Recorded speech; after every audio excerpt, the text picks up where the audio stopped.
গরমে মাঝে মধ্যে আমরা দোকান থেকে আইসক্রিম কিনে খেয়ে থাকি আর ভাবি এই আইসক্রিমটি কিভাবে বানিয়েছে।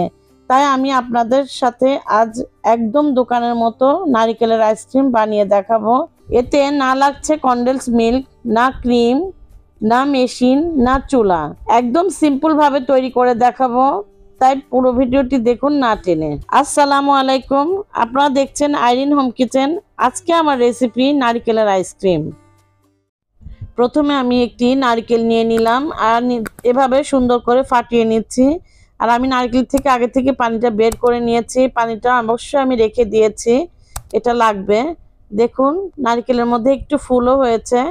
আর আপনারা চাইলে এর চেয়েও একটু কম বাতি নারকেলও নিতে পারেন, আমি পুরো নারকেলটাই নিলাম। আর এভাবে করে দেখুন চাকুটা প্রেস করলে কিন্তু সুন্দরভাবে উঠে যাবে। এভাবে করে একটু সময় লাগবে, একটু সাবধানে করতে হবে। এভাবে করে ছুরি দিয়ে আমি এভাবে টান দিচ্ছি, দিয়ে দিয়ে উঠিয়ে নিচ্ছি। দেখুন খুব সহজেই কিন্তু উঠে যায়। আর এর পিছনের সাইডটা আমি পুরোটা পরিষ্কার করে নিব।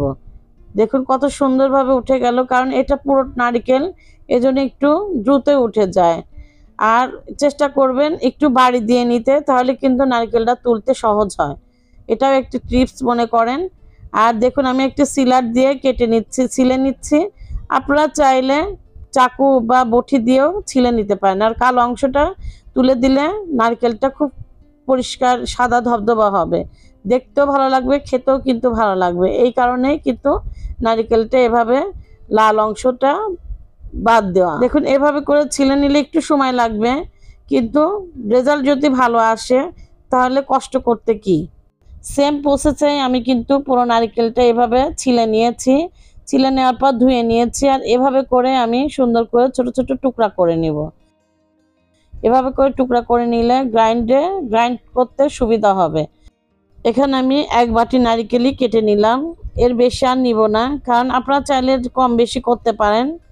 আর এখানে একটি জার নিয়ে নিলাম, আর জারের মধ্যে সমস্ত নারকেল আমি দিয়ে দিলাম। আর এখানে আমি নারকেলের পানি একটু বেঁচে গেছে, আমি সেটাও অ্যাড করে দিলাম। চাইলে আপনারা নর্মাল পানিও দিতে পারেন নারকেলের পানি না থাকলে। আর আমি এভাবে করে প্রথমে নারকেলের পানি দিয়ে আগে গ্রাইন্ড করে নেব, তারপরে দেখাচ্ছি। দেখুন আমার ব্লেন্ড করা শেষ। আমি সুন্দর করে এখানে ছোট ছোট কিন্তু অলরেডি হয়ে গেছে। আর এর মধ্যে আমি অ্যাড করে দেব সামান্য কিছু উপকরণ। দিয়ে দিচ্ছি 2 টেবিল চামচ গুঁড়া দুধ। এটা অপশনাল, কিন্তু দিলে খুব ভালো লাগে, এই কারণে আমি দিলাম। আপনারা চাইলে দিতে পারেন, নাও দিতে পারেন। আর এখানে আমি দিয়ে দিচ্ছি ছোট এলাচের গুঁড়া। যদি ছোট এলাচের গুঁড়া না থাকে তো 2টা ছোট এলাচ ফাটিয়ে দিলেই কিন্তু হবে। আর যদি আপনারা ছোট এলাচের গুঁড়া সেন্টটা পছন্দ না করেন, স্কিপ করলেও পারেন। এখানে দিয়ে দিচ্ছি আমি 2 টেবিল চামচের মতো চিনি। আমি তারপরে চেখে নিয়ে তারপরে চিনি অ্যাড করব। আর দিয়ে দিচ্ছি এখানে হাফ কাপের একটু বেশি লিকুইড দুধ। তারপর আমি দেখিয়ে দেব কি লাগছে। এখন আমি আবারও ভালো মতো এভাবে নাড়া দিয়ে নিচ্ছি। এখন আমি আবারও গ্রাইন্ড করে নিব। এতে কিন্তু এতটাই টেস্টি হয়ে যায় বলে বোঝাতে পারবো না এই সামান্য উপকরণে। আর এত সুন্দর ফ্লেভারফুল হয় বলে বোঝাতে পারবো না। আপনারা চাইলে একবার হলে করে খেয়ে দেখলে বুঝতে পারবেন। দেখুন আমার আবারও ব্লেন্ড করা শেষ।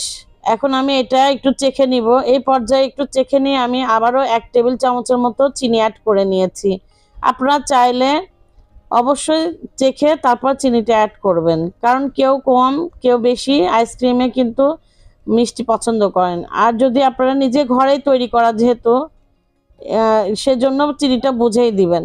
আর এখানে আমি একটি মোল্ড নিয়ে নিয়েছি আর দিয়ে দিচ্ছি সেই আইসক্রিমের ডোরগুলা। এভাবে করে আমি, আর এই থিকনেসটা দেখে বুঝতে পাচ্ছেন কেমন গাঢ়। এর চেয়েও একটু পাতলা করলেও করতে পারেন, ভালো লাগবে খেতে। আমি এই গাঢ়তেই রেখে দিয়েছি। এখন আমি সুন্দর করে সবগুলাতে ভরে নিচ্ছি।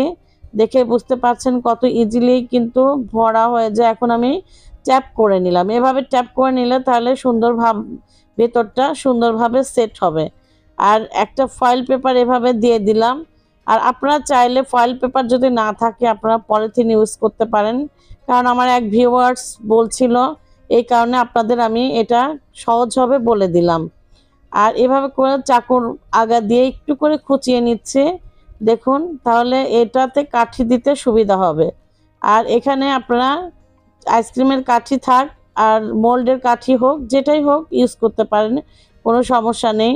কিন্তু আইসক্রিমের কাঠিটা দিলেই কিন্তু এই আইসক্রিমের একদম ফুল চেহারাটা কিনা আইসক্রিমের মতোই হবে। এই জন্য আমি কাঠিটাই ইউজ করলাম।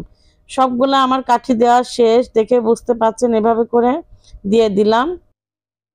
6টা আইসক্রিম অলরেডি হয়ে গেছে। আর বাকি আইসক্রিমের ডোরটা আমি এভাবে ওয়ান টাইম কাপগুলাতে দিয়ে দিচ্ছি। আপনারা চাইলে স্টিলের কাপ বলেন আর কাপে যে কোনো গ্লাস বলেন দিয়ে দিতে পারেন, কারণ আইসক্রিম হওয়ার মধ্যে কথা।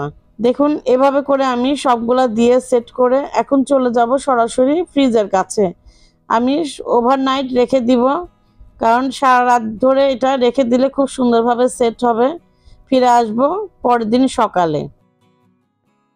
ফিরে আসলাম আমি পরের দিন সকালে। দেখুন আমি এখন বের করে নিচ্ছি। এটা আপনাদের দেখিয়ে দেব কিভাবে জমেছে, কারণ এটা এত সুন্দরভাবে জমে গেছে যে বলে বোঝাতে পারবো না, কারণ আমি আগে থেকে একটু দেখে নিয়েছিলাম।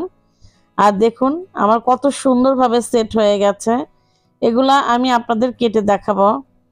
এভাবে করে আমি সবগুলা সুন্দরভাবে কিছুক্ষণ ধরে রেখে দিলে কিন্তু কিছুক্ষণ পর সেট হয়ে যাবে। আর বাটিটা আমি এভাবে করে একটু এভাবে করে হালকা রাব করে নিব, তাতে সুন্দরভাবে উঠে যাবে। আর এভাবে চাকু দিয়ে সুন্দর করে একটু টান দিলেই কিন্তু বের হয়ে যাবে। দেখুন কত ইজিলি বের হয়ে গেল। আর এটা আমি আপনাদের কেটে দেখাবো। এটা আমি পানির মধ্যে দেইনি, কিছুক্ষণ এমনি রেখে দিয়েছি, তাতে কিন্তু উঠে যাবে। পানির মধ্যে দিলে শেপটাই কিন্তু নষ্ট হয়ে যায়। দেখুন কত ইজিলি উঠে গেল। একটু সময় ধরে অপেক্ষা করলে কিন্তু এটা ইজিলি উঠে যায়। দেখুন কত সহজভাবে কিন্তু আমাদের আইসক্রিমটা তৈরি হয়ে গেল। আপনাদের ভালো লাগলো অবশ্যই কমেন্ট করে জানাবেন। কমেন্ট করতে আমার কিন্তু খুবই ভালো লাগে। এই রেসিপিটা অবশ্যই বাসায় একবার ট্রাই করবেন, বানালে কিন্তু খুবই ভালো লাগবে। ছোট থেকে বড় সকলে কিন্তু এই আইসক্রিমটা পছন্দ করবে। ভিডিওটি ভালো লাগলে অবশ্যই একটি লাইক এবং সাবস্ক্রাইব করে আমার পাশেই থাকবেন। আজকে এ পর্যন্তই। আল্লাহ হাফেজ।